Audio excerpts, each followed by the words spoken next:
Assalamualaikum. Di pertemuan kali ini saya akan membahas sedikit saja tentang PPh Pasal 24 yang sudah anak-anak Ibu ringkas di minggu lalu. Nah, sebenarnya apa sih itu PPh Pasal 24? Siapa sih pemotongnya dan bagaimana cara menghitungnya? Saya akan jelaskan sedikit ya. Sebenarnya yang paling intinya, PPh Pasal 24 itu tujuannya adalah supaya wajib pajak tidak terkena pajak ganda atas penghasilan dalam negeri dan juga luar negeri. Karena kalau misalnya wajib pajak itu dalam negeri, dia juga punya penghasilan di luar negeri, otomatis dia harus melaporkannya di Indonesia. Sedangkan dia juga dikenakan pajak di luar negeri. Nah, maka dari itu dibuatlah PPh Pasal 24 yang mengatur tentang nominal pajak yang dibayarkan di luar negeri yang berfungsi sebagai pengurang nilai pajak terutang yang dimiliki di Indonesia.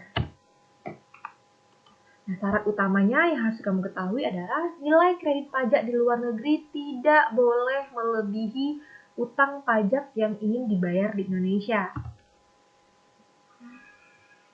Sumber penghasilan dari objek pajak tersebut. Apa saja PPh Pasal 24 yang dikenakan objek pajak yang dikenakan PPh Pasal 24. Yang pertama itu adalah saham, dividen, bunga, royalti, harta tak bergerak, usaha tetap, pertambangan, dan beberapa sumber penghasilan lainnya.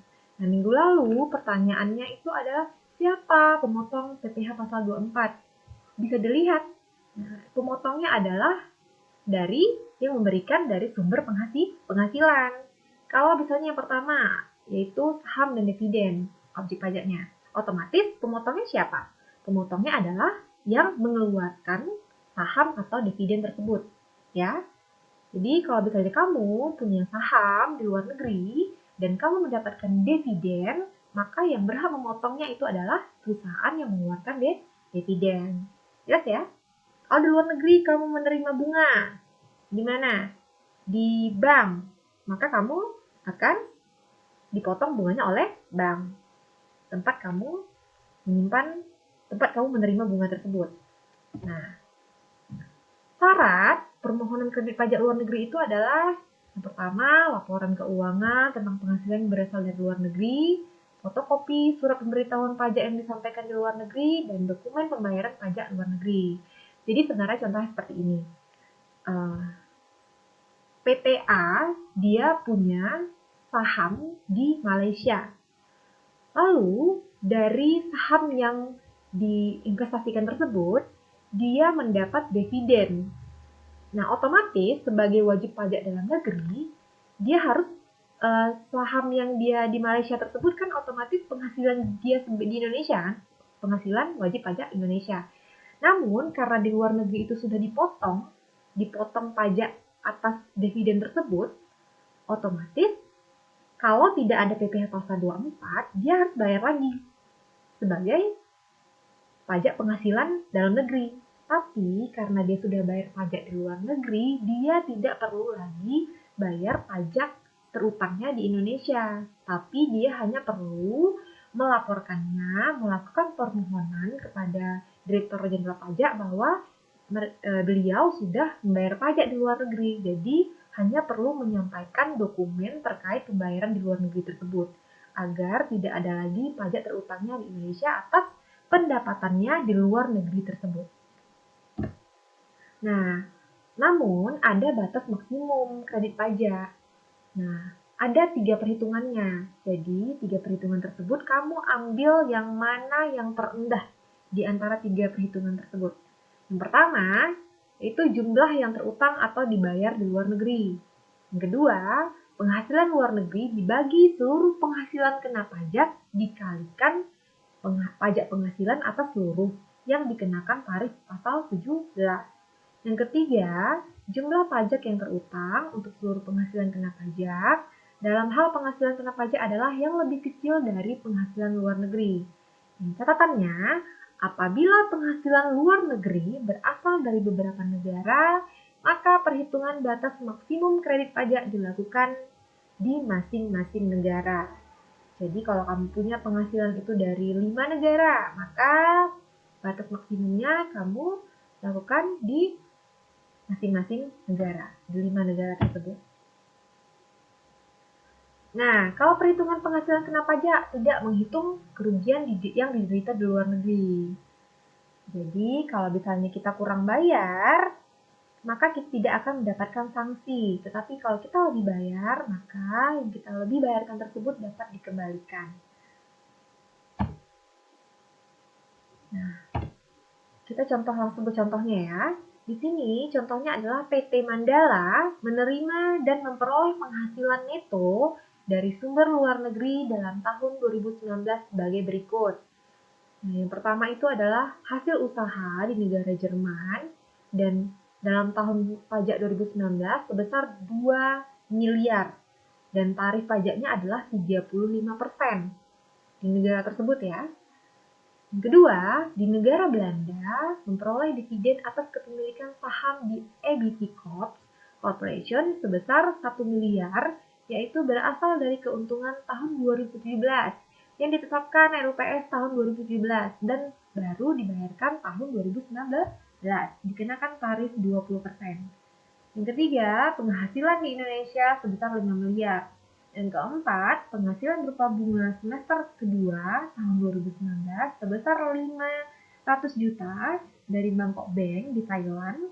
Penghasilan tersebut baru akan dibayar bulan April 2020. Nah, dari keempat soal ini, artinya tidak semuanya akan kita hitung untuk PPh pasal 24. Kamu harus menganalisis dulu yang mana sih sebenarnya yang dikenakan PPh pasal 24. Nah, untuk yang pertama, hasil usaha di negara Jerman tahun 2019 sebesar 2 miliar dan tarif pajak 35%. Artinya apa? Itu akan dihitung apa enggak? Iya, karena dia dibayarkan tahun 2019 dalam tahun pajak pelaporan. Nah, nomor 2, masuk nggak? Masuk, karena dia dibayarkan tahun 2019. Yang ketiga, penghasilan di Indonesia di tahun 2019 itu sebanyak 5 miliar. Itu masuk, itu kita hitung nanti PPh pasal 24-nya. Nah, sedangkan yang keempat, itu tidak kita hitung PPh pasal 24-nya. Karena penerimaannya itu baru bulan April tahun 2020. Ini tadi ya. Nah, perhitungannya adalah yang pertama kita hitung dulu penghasilan luar negerinya berapa. Penghasilan luar negerinya 2 miliar. Tadi 2 miliar yang ada di Jerman, lalu 1 miliar yang ada di Belanda. Kita tambahkan. Total penghasilan luar negerinya ada 3 miliar. Lalu kita cari lagi penghasilan dalam negerinya. Penghasilan negerinya ada 5 miliar. Jumlah keseluruhannya adalah 8 miliar. Lalu kita cari batas maksimumnya. Nah, yang pertama itu adalah PPh pasal 17. 8 miliar total dari keseluruhan penghasilan dikali dengan 25%. Untuk PPh pasal 17, tarif pajaknya adalah 25%. Sama dengan 2 miliar. Lalu, kita cari lagi batas maksimum yang dikreditkan sesuai dengan perbandingan. Kita cari untuk masing-masing negara. Kita cari dulu negara Jerman. Artinya, tadi rumusnya jelas ya. Rumusnya itu adalah penghasilan, nih, untuk kamu lihat. Penghasilan luar negeri dibagi seluruh penghasilan kena pajak dikali PPh atas seluruh yang dikenakan tarif pasal 17. Penghasilan luar negeri dibagi dengan seluruh penghasilan kena pajak dikalikan PPh atas seluruh yang dikenakan tarif pasal 17. Maka dari itu,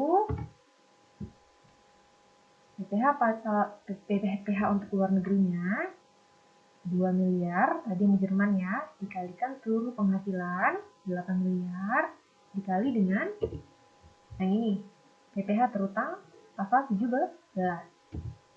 Maka hasilnya adalah 500 juta. Yang kedua, di negara Inggris, penghasilan di negara Inggris itu adalah 1 miliar dibagi dengan seluruh penghasilan dikali dengan PPh pasal tarif 17.